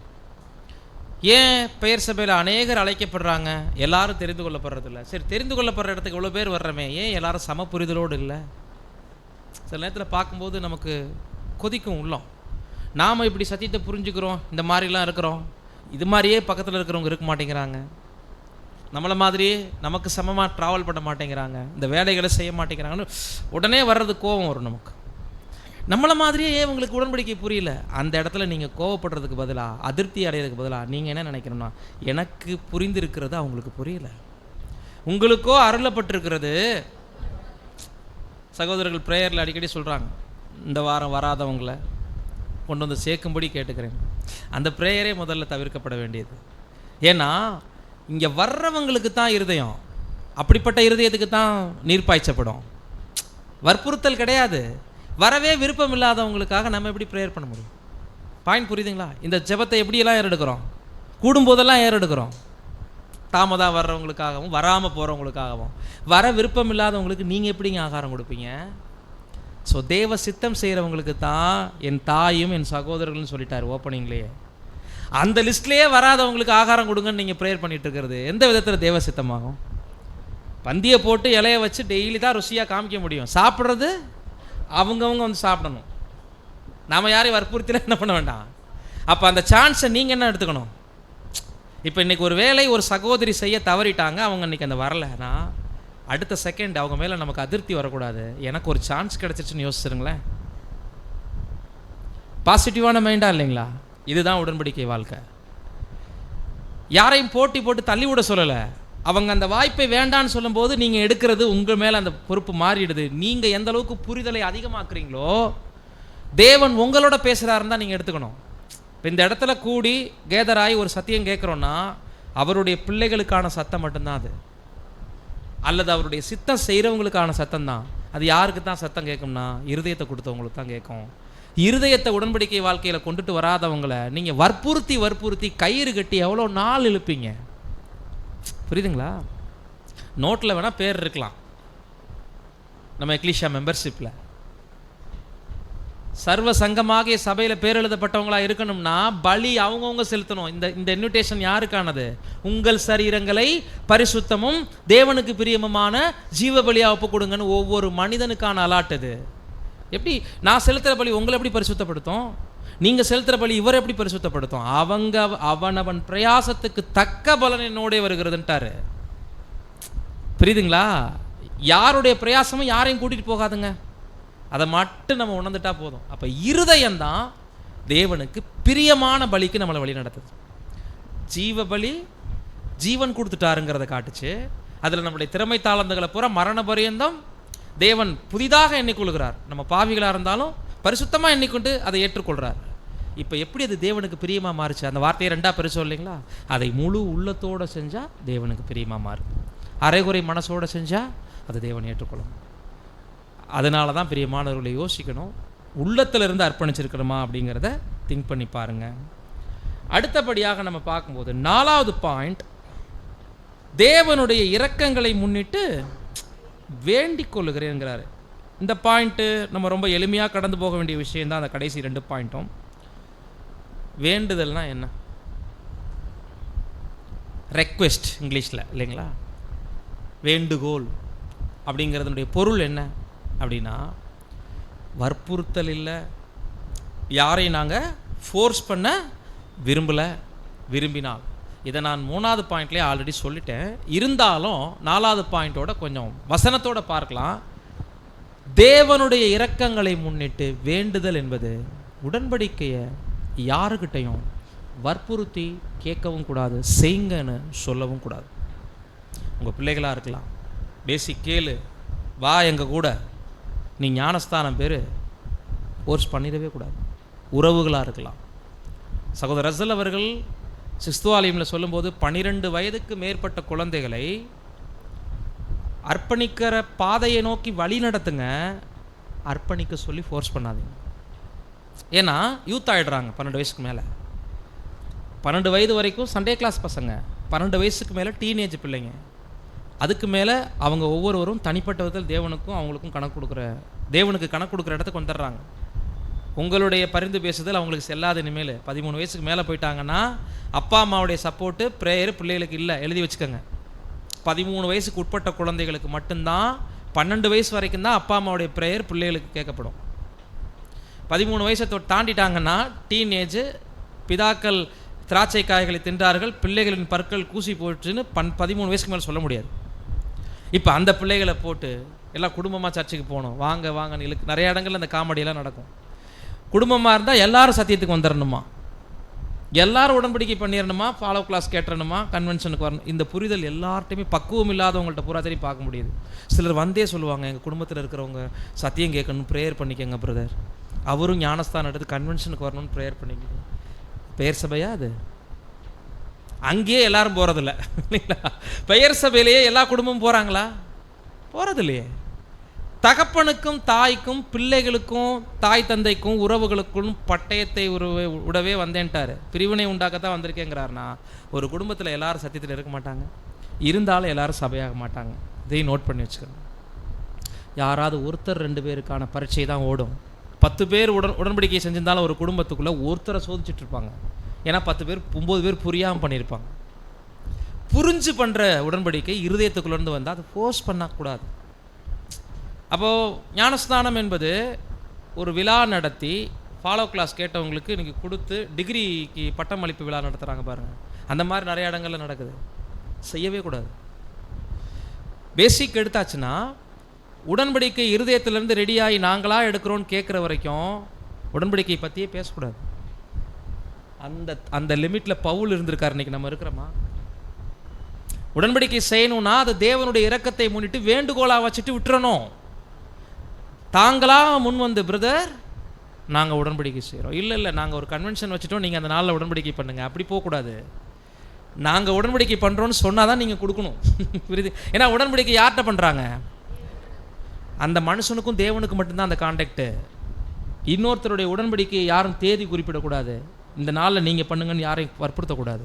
அப்போ பவுலே அந்த லிமிட்டை கிராஸ் பண்ணல. பவுலை விடுங்க, ஆண்டவர் என்ன செஞ்சுருக்கார் பாருங்கள். மத்தேயு 16ஆம் அதிகாரம் 24ஆம் வசனம். அப்பொழுது இயேசு தம்முடைய சீசர்களை நோக்கி, ஒருவன் என்னை பின்பற்றி வர விரும்பினால் அவன் தன்னைத்தான் வெறுத்து தன் சிலுவையை எடுத்துக்கொண்டு என்னை பின்பற்ற கடவன். பவுல் வேண்டுகோள் வச்சாரு. வேண்டுகோள்ங்கிற வார்த்தை தான் இந்த இடத்துல இல்லை. ஆண்டவர் நான் ரொம்ப டீப்பாக பேசியிருக்காரு. உங்களுக்கு விருப்பமா? என்னை பின்பற்றி வர விரும்புகிறீங்களா? அப்படின்னாலே அங்கே என்ன ஆகுது? விருப்பம் இல்லாதவங்க உடன்படிக்கை செய்யக்கூடாது, சிலுவையை தூக்கக்கூடாது. அப்படி விரும்பினா அடுத்து என்ன செஞ்சிடணும்? நிபந்தனை, உங்களை வெறுக்க கற்றுக்கணும். விருப்பம் மட்டும் வந்தால் பத்தாது. விருப்பம் இருக்கிறவங்க தங்களை வெறுத்தா தான் இந்த உடன்படிக்கையை நிறைவேற்ற முடியும். இப்போ விருப்பம் இல்லாமல் உடன்படிக்கை செஞ்சு வச்சுருந்தோம்னா தங்களை வெறுக்க மாட்டுறாங்க, பார்த்தீங்களா? அதனால தான் சபை பரிசுத்தவான்களோட மிங்கிளாகிறதே இல்லை. ஏன்னா அவங்க விருப்பமும் இல்லாமல் பண்ணியிருப்பாங்க, தங்களை வெறுக்கவும் ரெடியில் இல்லை. இப்போ எப்படி சிலுவையை தூக்குவாங்க? 3வது வார்த்தை தானே சிலுவையை சுமந்து கொண்டு வர சொல்கிறாரு. அப்போ உடன்படிக்கைக்கு முன்னாடி 2 வேணும். 1 விருப்பம், 2 தன்னை வெறுத்திருக்கணும், 3வது இது 2ஐயும் செஞ்சவங்க சிலுவையை கீழே இறக்கி வைக்க மாட்டாங்க, தூக்கிட்டாங்கன்னா. இப்போ சிலுவையை தூக்குங்க தூக்குங்கன்னு ஏற்றி விட்றோம், பார்த்தீங்களா? நாம் தான் 2 சிலுவையை தூக்கிட்டு இருப்போம். புரியுதுங்களா? அவங்க ஒரு சிலுவையும் தூக்குறதுக்கு ரெடியில் இல்லை. ஏன்னா அவங்களுக்கு விருப்பமே இல்லை. நாம் பார்த்து எத்தனை சிலுவையை தூக்கி தான் சுமக்க முடியும்? அவங்களுக்கு சேர்த்து சுமக்க முடியுமா? அது அவங்களுக்கு நன்மை கிடையாது இல்லையா? அப்போ விருப்பம்ங்கிறது பவுல் வைக்கலை, ஆண்டவர் வச்ச வார்த்தையை தான். தேவனுடைய இரக்கங்களை முன்னிட்டு வேண்டுதல் செய்கிறேன்னா என்ன அர்த்தம்னா, உடன்படிக்கையவே தேவன் ரெக்வெஸ்ட்டாக தான் நம்மக்கிட்ட வைக்கிறாரு. விருப்பம் இல்லாத பிள்ளைங்க யாரும் வராதிங்கப்பா, இதை நான் வேண்டுகோளாக வைக்கிறேங்கிறது பவுலுடைய வார்த்தை, தேவனுடைய இருதயத்தின் நினைவு. பரமழைப்பில் தேவன் இப்போ யாரையும் என்ன பண்ணுறது இல்லையா? கட்டாயப்படுத்திலாம் கூப்பிட்றது இல்லை. பாருங்கள், மற்றொரு வசனம் கூட 2 கொரிந்தியர் 9ஆம் அதிகாரம் 7ஆம் வசனம். அவனவன் விசனமாயும் அல்ல கட்டாயமாயும் அல்ல தன் மனதில் நியமித்தபடியே கொடுக்க கடவன். உற்சாகமாய் கொடுக்கிறவனிடத்தில் தேவன் பிரியமாய் இருக்கிறார். காணிக்கை பற்றி பேசின ஒரு வசனம். ஆனால் இதுக்கு பிரதருடைய எழுத்துக்களில் கமெண்ட்ஸ்லாம் நீங்கள் போய் பார்த்தீங்கன்னா நம்மளுடைய இருதய அர்ப்பணிப்பை பற்றி தான் பேசுகிறார். கான்ட்ரிபியூஷன்னா என்ன? பணம் மட்டுமா? உடல் உழைப்பு, நம்மளுடைய அறிவுத்திறனை பலி செலுத்துதல், 5 தாளந்துகளில் எல்லாம் வந்துடுது இல்லைங்களா? அதை யார் செலுத்தினாலும் கட்டாயத்தில் வரக்கூடாது. கொடுத்தே ஆகுங்கன்னு கேட்க வேண்டியதே இல்லை. மனதில் நிர்ணயித்தபடி தான் கொடுக்கணும். அப்படி நம்ம மனதில் நிர்ணயிக்கும் போது அதில் எப்படி இருக்கணும்? இன்ட்ரெஸ்டாக கொடுங்கன்றார். உற்சாகமாய் கொடுத்தா மட்டும்தான் தேவன் பிரியமாக இருப்பார்னா. உடன்படிக்கை வாழ்க்கையில் யாரையும் நம்ப வேண்டாம்.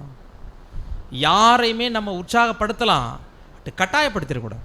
உற்சாகப்படுத்துறது வேற, கட்டாயப்படுத்துறது. 2 வாரத்துக்கு கொண்டு வந்து உட்கார வைப்பீங்க, 3வது வாரம் திரும்ப நீங்கள் தான் தேடி போகணும். இப்போ இந்த தூண்டுகோல் வருஷத்துக்கு பூரா நம்மளே தான் என்ன பண்ணிகிட்ருக்கணும்? செஞ்சிட்ருக்கணும். இது எல்லாமே பல சபைகளில் பிரயாணப்படும் போது கண்கூடாக நம்ம பார்க்குற உண்மைகள். சிலர் நல்ல மனநிலையிலேருந்து ஊக்கப்படுத்திட்டு இருப்பாங்க, சிலர் கடைசி வரைக்கும் நீங்கள் எங்களை இழுத்தா தான் நாங்கள் வருவோன்னுட்டு இருப்பாங்க. அப்போ புரியாதவங்களுக்கு நம்ம என்ன பண்ணக்கூடாதுங்க? ஒரு சில நேரங்களில் நம்ம உற்சாகப்படுத்தக்கூடிய வார்த்தைகளை பேசலாம், முயற்சிகள் பண்ணலாம். பட் நம்ம பொறுத்தனை அவங்களுக்கு உதவிகரமாக இருக்க போகிறது இல்லைல்ல. நாம் செய்கிற அர்ப்பணிப்பு அவங்கள தாங்கி நிறுத்த போகிறது இல்லை. அவங்களுக்கு நன்மையை பயக்கலாம், பட் அவங்களுக்கு பிரயோஜனம் ஒன்றும் இல்லை. அவங்க அழைப்பையும் தெரிந்து கொள்வதை என்ன பண்ண முடியாது?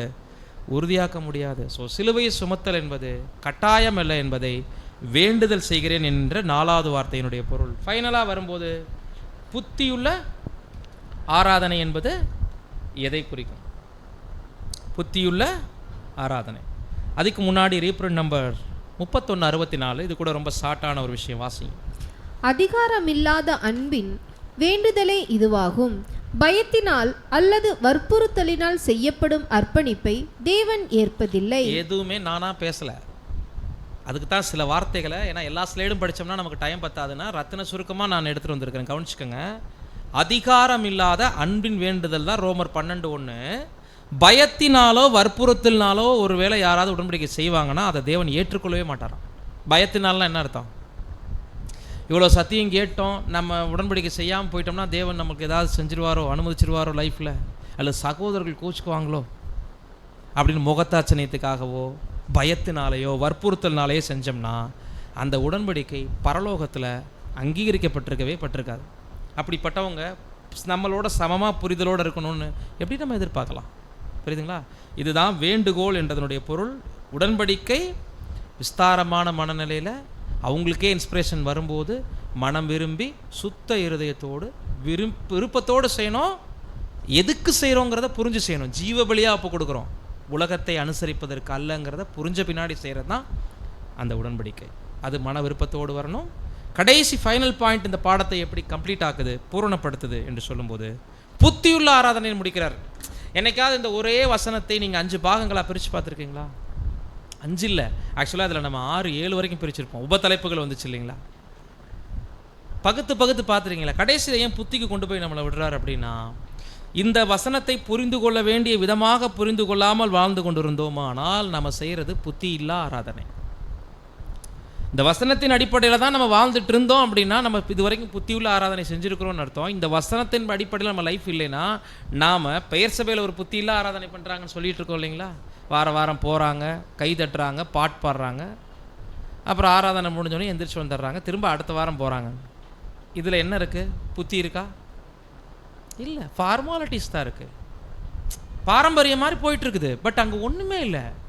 அந்த நிலைமைக்கு இங்கே யாரும் நம்ம வந்துடக்கூடாது. நாலேஜாக சத்தியத்தை கேட்டோம், ஒரு சபையில் மெம்பர்ஷிப்பில் வந்துட்டோம், இங்கே நம்ம வந்துட்டுருக்கோம். முதல் அந்த சபைக்கு போனால் இப்போ இங்கே வந்துட்டுருக்குறோங்கிறது கேஷுவல் லைஃபாக போயிடக்கூடாது. இங்கே நாங்கள் வந்திருக்கிறோன்னா அதுக்கு ஒரு நோக்கம் இருக்குங்க. இங்கே நாங்கள் சகோதரர்களை பார்க்குறதுக்கு ஒரு அர்த்தம் இருக்குது.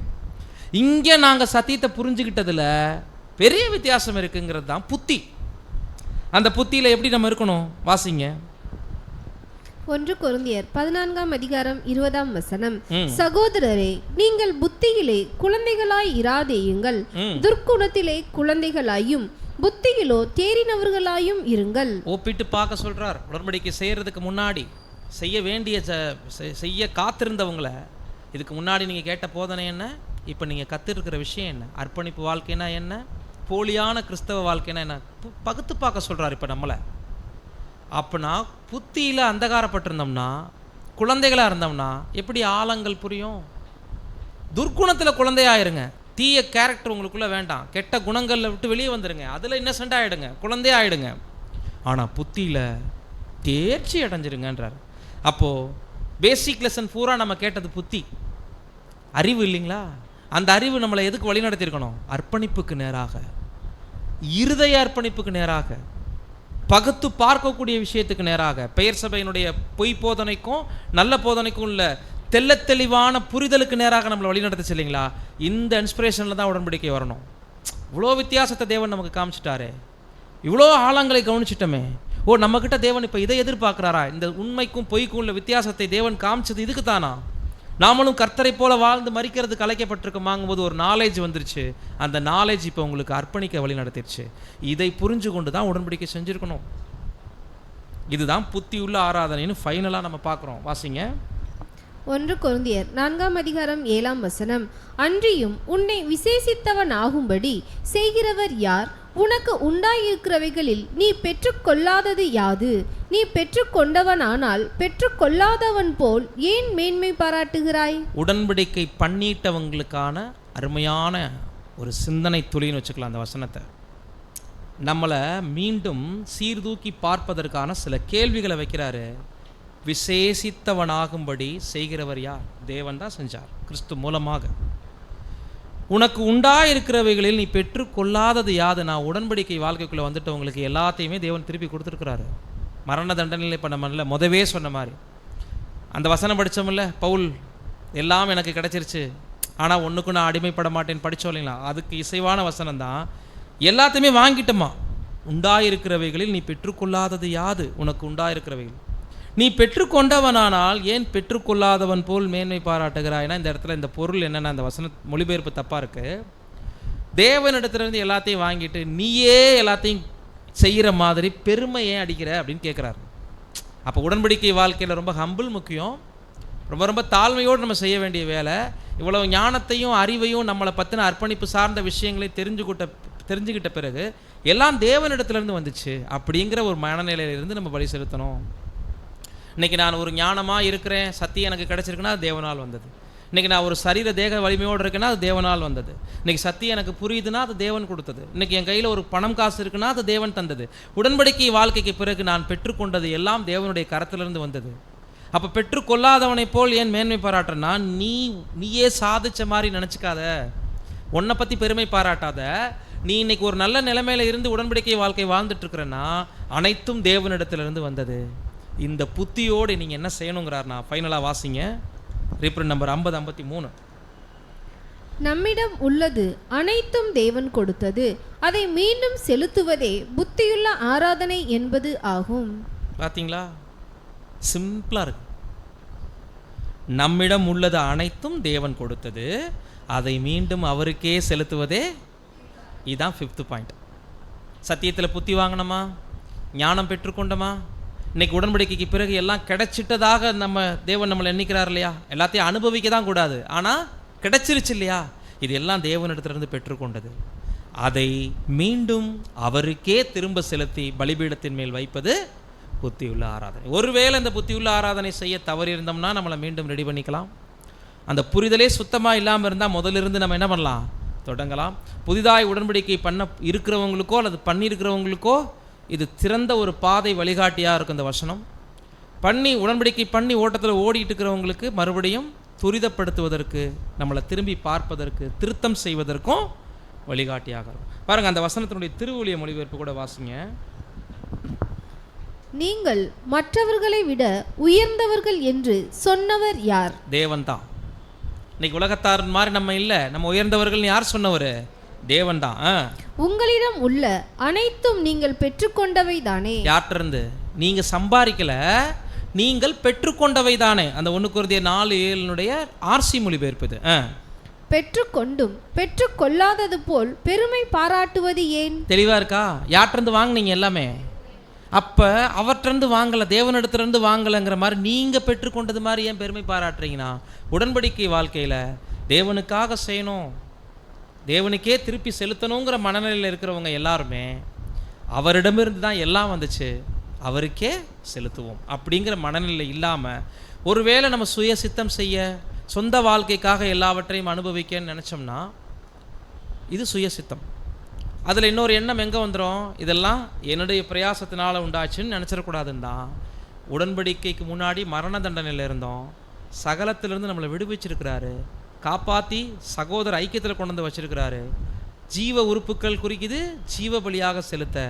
அதை வேண்டுகோளாக தான் தேவன் எதிர்பார்க்குறாரு. அதை புரிஞ்சு கொண்டு செலுத்துகிறவங்களுக்கு பரம உயிர்த்தெழுதல் காத்திருக்கு.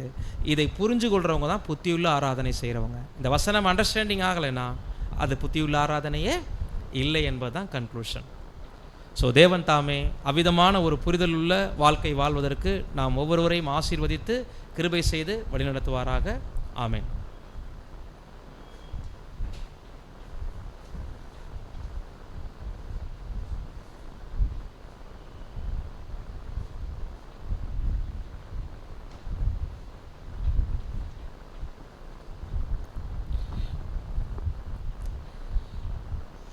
நம்மை நாமே தேவனுக்கு பிரியமான ஜீவ பலியாக கொடுப்பது எப்படி என்பதை குறித்து ரோமர் 12ஆம் அதிகாரம் 1ஆம் வசனத்தை மையமாக வைத்து நாம் இந்த காரியங்களை நம்ம கற்றிருந்திருக்கிறோம்.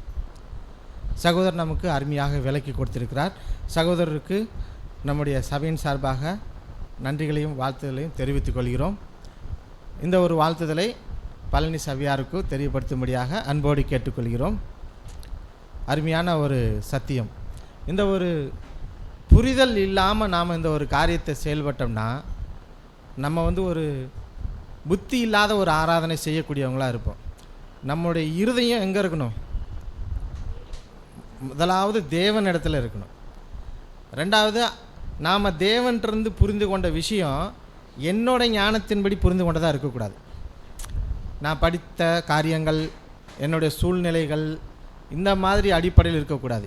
சபையில் சில காரியங்களை கற்றுக்கொள்கிறோம், இந்த அடிப்படையில் இருக்கக்கூடாது. சத்திய வசனத்தின்படி நாம் எதை கற்றுக்கொள்கிறோமோ அந்த அடிப்படையில் தேவனிடத்தில் நாம் அன்பு வைக்கணும். பாபிலோனில் இருக்கும்போது சொன்னதெல்லாம் கேட்டுட்டு நம்ம நம்பிட்டு இருந்தோம். ஆனால் சத்தியத்தை முறையாக கற்றுக்கொண்ட போது நம்முடைய இருதயம் இப்போ எங்கே போயிடுச்சு? அந்த பேசிக் கிளாஸை கேட்டோன்னே நமக்குள்ளே ஒரு உத்வேகம், ஒரு ஆர்வம், நமக்குள்ளே இருக்கக்கூடிய அந்த வாஞ்சை, பலி செலுத்தணுங்கிற அந்த வெறி, இது எல்லாம் எப்போ வந்துச்சு நமக்கு?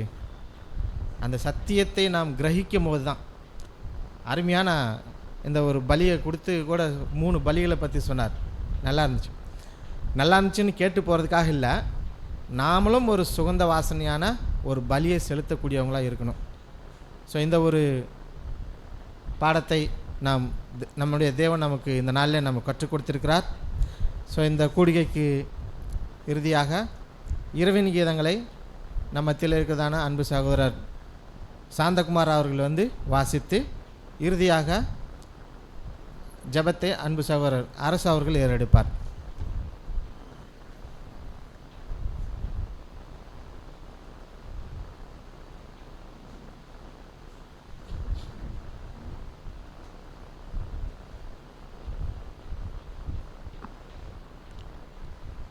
ஜூலை 6ஆம் தேதி இன்றைக்கான இரவின் இனிய கீதங்கள். ஆதார வசனம் பிரசங்கி 4ஆம் அதிகாரம் 5வது வசனம். நீ தேவனுக்கு பொருத்தனை பண்ணிக்கொண்டால் அதில் செலுத்த தாமதியாதே. அதற்கான விளக்கம், கிறிஸ்துவ ஜீவியத்தில் அபிவிருத்தி அடைய ஒவ்வொருவரும் சரியான தீர்மானங்களை எடுப்பதோடு அதை ஒரு பொருத்தனையாக தேவனிடத்தில் நேர்ந்து கொள்ளவும் வேண்டும் என்பதே முதல் படியாகும். விரோதியின் தாக்குதலில் எந்த சுவர் பலவீனமாக காணப்படுகிறதோ அது சரி செய்ய தொடங்குவான். ஆனால் சிலர் தீர்மானமாக எதையும் செய்ய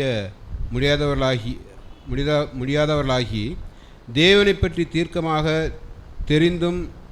தெளிந்தும் திட்டமான முடிவுக்கு வர முடியாமல் திகைத்து பேதலித்து உடன்படிக்கை மூலம் பிரதிஷ்டை செய்ய முடியாதவர்களாக இருப்பார்கள். இவர்கள் தங்கள் பலவீனங்களை காணக்கூடாதவர்களாகி கண் சொருகிப்போன குருடனாக இருக்கிறார்கள். தங்களுடைய பலவீனங்களை உணர்ந்து அந்த பலவீனங்களிலிருந்து மேற்கொள்ள தீர்மானமாக கர்த்தரிடத்தில் வராதவர்கள் தேவ குணலட்சங்களை பெற முடியாது, அபிவிருத்தி அடையவும் முடியாது. ஒருவன் குணலட்சணங்களில் அபிவிருத்தி அடைந்தால்தான் ஜெயங்கொள்ள முடியும் என்பதை தேவன் தாமே இந்த வசனத்தை ஆசீர்வதிப்பாராக. ஆமென்.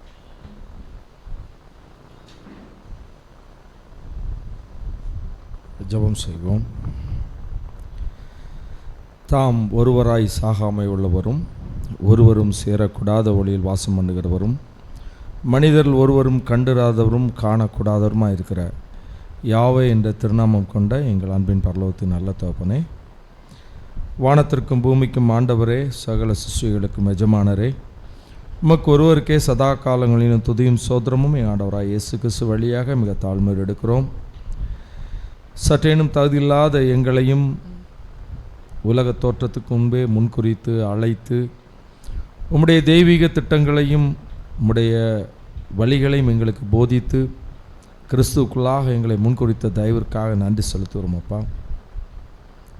இப்படியாக எங்களை ஒரு குடும்பமாக கிறிஸ்துவுக்குள்ளாக இணைத்தீர், கோடான கோடி நன்றி. தேவரீர் உம்முடைய சமூகத்தில் அநேக சத்தியங்களை எங்களுக்கு தந்து தேவரீர் எங்களை நீதிமான்களாக்கி பரிசுத்தப்படுத்துகிற பாதையில் எங்களை நீர் இம்மட்டும் வழிநடத்த கிருபைகளுக்காக நன்றி செலுத்துகிறோம். இந்த நாளிலும் கூட தேவரீர் உம்முடைய சமூகத்தில் அருமையான ஒரு சத்தியத்தை எங்களுக்கு நீங்கள் உடைய தாசர் மூலமாக வெளிப்படுத்தின தயவிற்காக நன்றி செலுத்துகிறோம். தேவரீர், நாங்கள் பரிசுத்தத்திற்கு மேல் பரிசுத்தமடைந்து எங்களுடைய பலிகளை உம்முடைய சமூகத்தில் செலுத்தி தேவரீர் இம்மட்டும் எங்கள் உம்முடைய நீதியின் பாதையிலும் சத்தியத்தின் பாதையிலும் வழித்து வந்த தயவிற்காக நன்றி செலுத்துகிறோம். தேவரீர், நாங்கள் எடுக்கிற பலிகளை